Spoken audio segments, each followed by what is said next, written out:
Hello. I have a question, a moral question. We talk of self-defense sometimes, like in a court of law, that if someone, say, tries to rob your house, you're allowed to shoot them, and if they die, you can say in court of law it was in self-defense. But on the other hand, if someone has a boat and you want it, or they've got something else that you, say in spiritual terms, said in the Bible, oh, you covet this or that. Doesn't that not constitute something of self-defense to kill or lie to get a boat?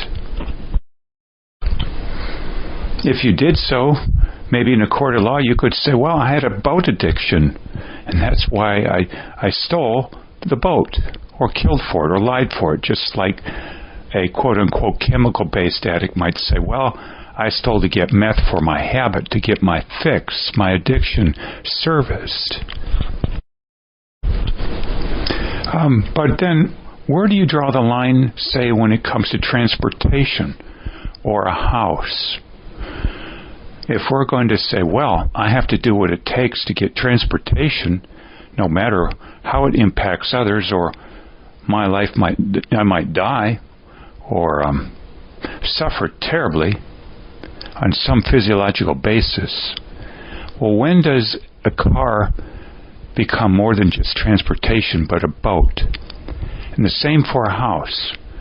When does a house become more than something to keep you dry at night, not too cold, not too hot, and to protect certain property items and provide you physiological safety from burglars, say, and a certain amount of privacy in general and quietude? When does a house become a boat, basically, so that some people don't just have their physiological needs met, say, arguably with a house, but what they have now is a houseboat. And then they will say, well, I had to do what it took to get this house for me and my family, but was it a house or was it a houseboat in the sense of something that goes beyond your physiological needs being met? I think, for instance, that's why some people, take the Indians, Native American Indians, for instance. They once lived in tents, basically. Teepees were tents. Today's equivalent would be living in a caravan or RV, I think. And unfortunately, we see all too often these people being called homeless if they're living in a modern-day equivalent of a teepee, which I call a car, RV, or van, with a metal skin that just happens to have wheels on it. So, when does a house then become a boat, basically? Something far beyond what you need for your physiological needs. I mean, what is a house, really, if it provides more than something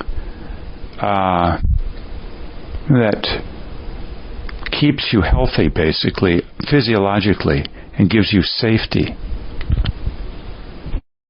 I think then sometimes that's what we call a trophy wife, too. Do you need to marry somebody, say, if you're marrying a woman, who looks like a fashion model in terms of her weight and symmetrical appearance?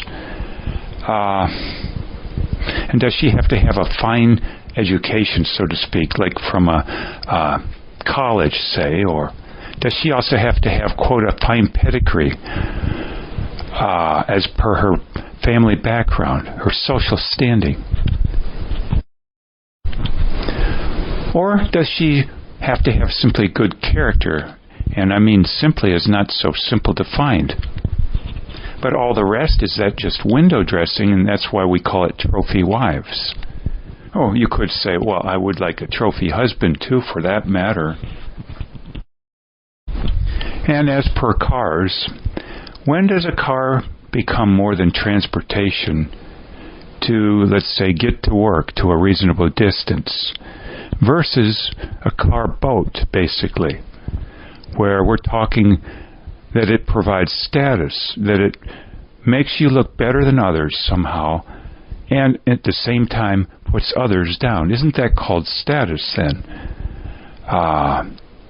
You could call certain cars then arguably car boats or car status items, not just transportation.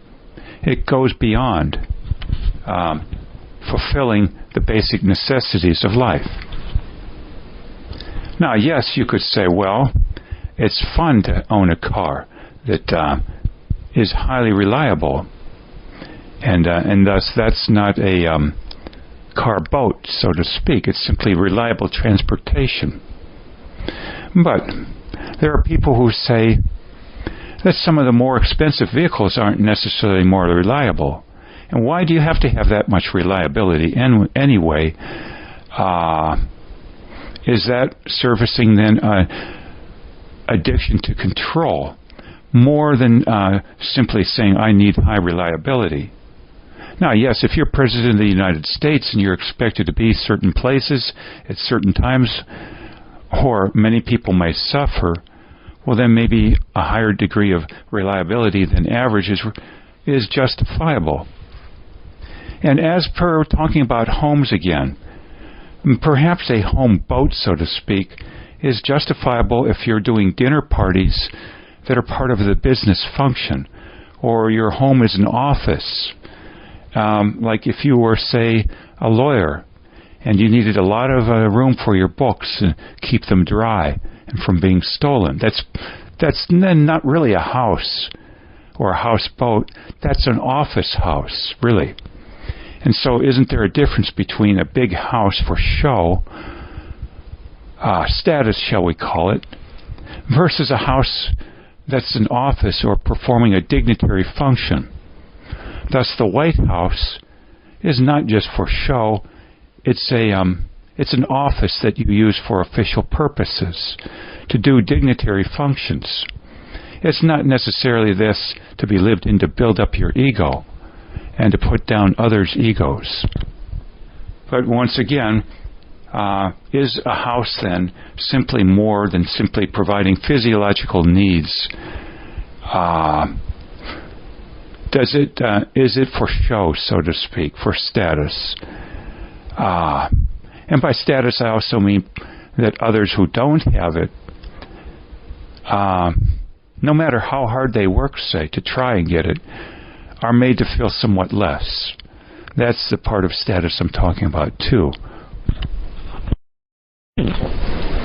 So those are some quick thoughts I have, once again, on houses and housing, cars, transportation, and who you marry if you marry at all, or have a partner on a long-term basis. When do these go beyond the commonplace ways of trying to meet certain needs? When does it go beyond that to what you call getting a boat? Nobody would say a boat is a physiological need. A boat is something to provide entertainment / distraction or to show status. A boat is not a necessity in life. So those are some thoughts of mine, maybe to be fleshed out more in the future. I wish you well. Good day.